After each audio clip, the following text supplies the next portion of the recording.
Welcome to this Zentangle Quickie. My name is Heather Hartwick Gladden. I'm a Certified Zentangle Teacher. And today we're going to look at the Tangle Dillo from CZT Lori Manoogian. Now, this is an interesting tangle. This is one, I remember when I first saw it, I'm like, oh, that's interesting. Dillo, it's short for armadillo. And for that story, in the description section, along with my step outs, I'll put for more inspiration link as well, and that way you can get the whole story.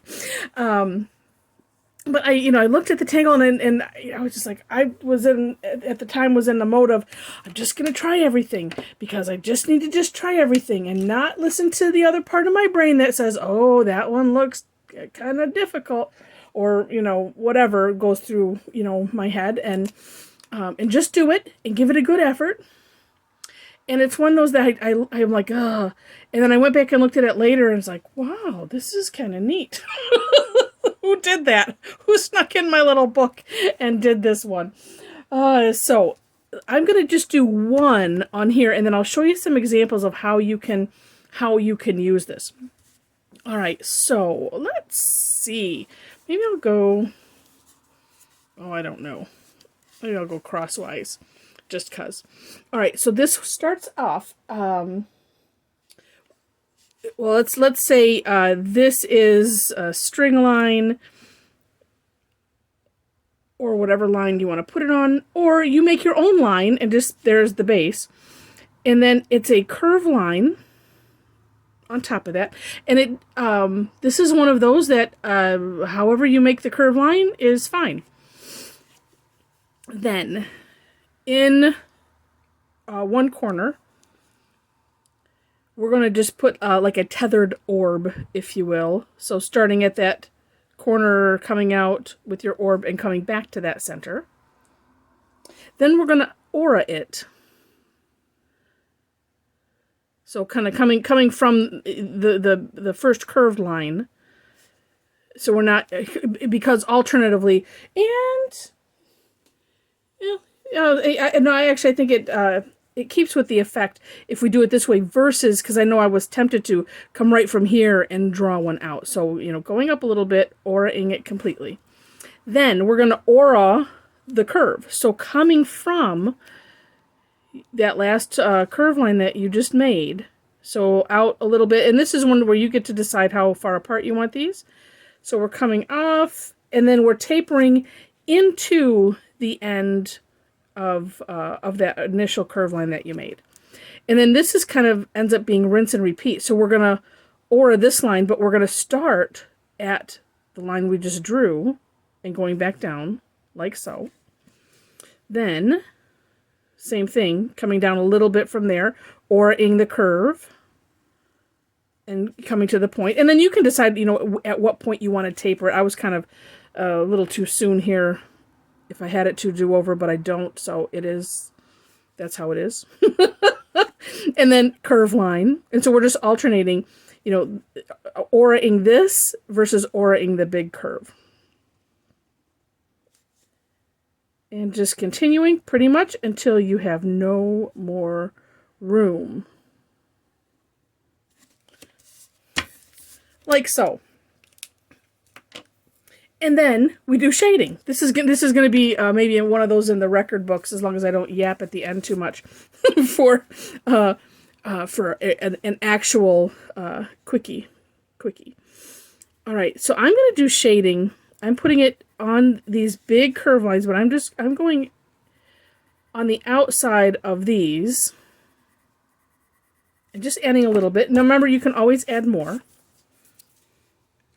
And then I'm just going to spread it out. I'm going to be careful not to get it into there, because I think it has a neat effect when you just kind of leave that.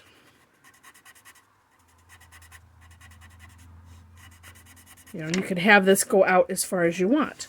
Now, that's, so there's that. And then coming from this end just a little bit, I'm not going to add too much, because this graphite, I'm using my little golf pencil, and the graphite is just like crazy smooth. It kind of floods out. And there we have it. Now, I'm trying to remember, on the sample, she really didn't shade in here, but of course, you certainly could. If you wanted to, as you all know, if you have watched some of my videos, you can kind of do whatever you want. You could add color, you can do whatever. I'd like to just, at least for these quickies, just stick with the basics, so that way then you have it, and then you can have fun with it. All right, so this is from my original, let's see, can I do this with here? I need to move this up just a smidge without it tipping over. All right, let's see, there we go. Yeah, so this was, this actually was my first try at this. I'm still impressed myself with this one. But you see how you can just pile them on each other if you want to. And so, kind of going any which way, just, starting that with a baseline and then the curve and then going from there. So you can use it as a fill-in, sort of, or I just decided I wanted to see what it would look like as a border. So I did this on a Renaissance tile, and this I added some white just because I wanted to play, and when I didn't blend it all too well. Yeah, down here. See if I can do that one-handed just because it's bugging me. Oh, okay, that's stable. Just wanted to add a little bit of white in there just to add some shine. But it's, so and I did my curvy border as I normally do, and I just followed along. I extended it a little bit in some places, but I wanted to see what it would look like with a border. Now then I can fill it in with something else later, so that would be fun. Or I can, it's about the right size. I can just put that little guy right in there. So anyway, I hope you enjoyed this one. It's a different one for sure, and but still with lots of options. So if you enjoyed, would love to have a thumbs up. If you haven't subscribed yet and want to, would love it if you hit the subscribe button. And if you do, make sure to hit and if you have subscribed and you've never hit the notification bell, do so, just so that way you can decide how you want to be notified, if you want to be notified at all when I post new videos. So with that, again, in the description section, find the links to step outs and for more inspiration, which will probably be the Tangle Patterns link. And maybe something else if I find it, so that way you have all kinds of information and resources to have as much fun as you possibly can with this tangle. So with that, I wish you happy tangling.